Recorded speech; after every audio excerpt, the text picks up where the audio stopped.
Hello, everyone. Thank you all so much for joining us today for ISACA Live. I'm Dustin Brewer, the Senior Director of Emerging Technologies and Innovation here at ISACA. And I'm really excited to be here today with Julia Hermann, a member of our Emerging Technology Advisory Group. This is the fourth episode we've actually done in this Emerging Technologies series.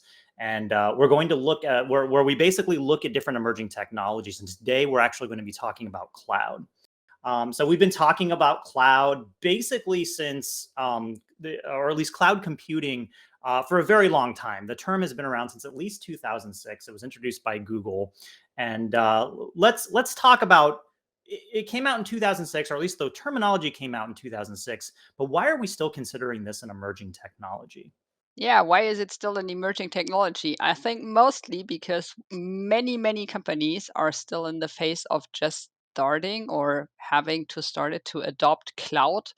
When I look at my company business environment, I think the biggest challenge we have with cloud environments in general is finding the right skill resources to actually operate and design cloud environments, to build the connectivity between different cloud services, and to keep up with the pace of the development of all these cloud services. There are new features almost coming out daily on the big provider sites, and it's very difficult, in my opinion, to keep up with them and to keep up the governance on all across all these features, not only from a security perspective, data privacy, export control.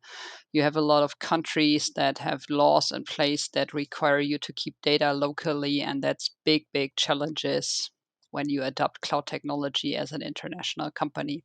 As we look forward to 2022, and you started talking about this a little bit. What is, what's at the top of the mind of an enterprise who wants to adopt this, as well as security and audit professionals, for cloud specifically? The biggest challenge is keeping up with them, keeping the control over deployments of cloud services. So in many cases, it is still pretty easy for people, for business people, just to pull out your credit card, start running a cloud service, and then it only gets to you by the time something doesn't work. Um, and I think one big point that we see at the moment is also supply chain security that comes into play when you talk about cloud service providers. They have subcontractors who then again run parts of their cloud services they are offering to you.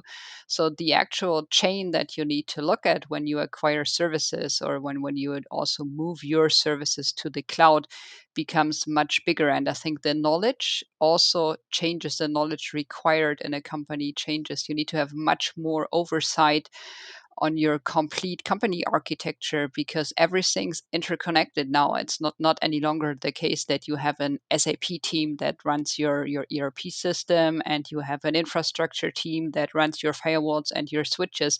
They all need to talk to each other, and they, in the end, the big puzzle really needs to fit together. You don't have these small puzzles in their silos any longer. How has cloud changed the ecosystems for IT infrastructure and enabled other emerging technologies? So we've kind of already talked about how it does, but as far as like this ecosystem that's kind of being built around it, how has cloud kind of changed that?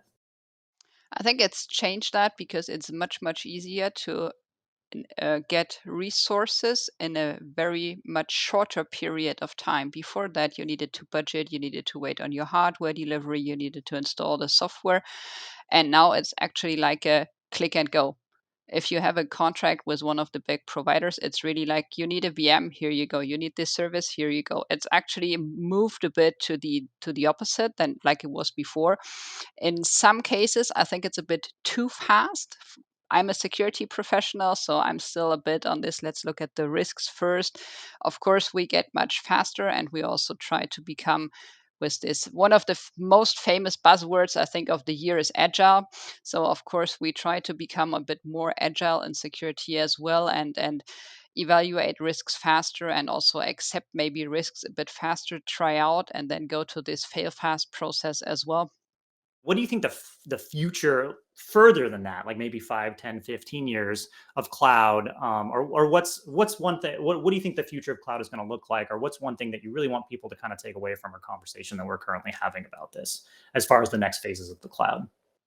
Well, I think personally, I think that in all our commodity services that we are going to use in the future will be software as a service, most likely, or maybe platform as a service, but I think mostly software as a service that must be really well interconnected. That's at the moment one of the biggest challenges if you have different software providers in the cloud to make sure they are well connected and you keep the control on where your, or at least the knowledge on where your data resides. And I think we will also probably move away from, like someone wrote it in the chat as well, from handing out physical workstations to people. I think hopefully in the future, everyone can bring their own device, whatever they want, and they will be given either access very securely to services directly on the cloud, or and I think what's Kyle is referring to is probably things like Windows 365 or the enterprise version of it, like Azure Virtual Desktops, giving people access to those devices to work from those devices wherever they are. And then again, you talked about elasticity.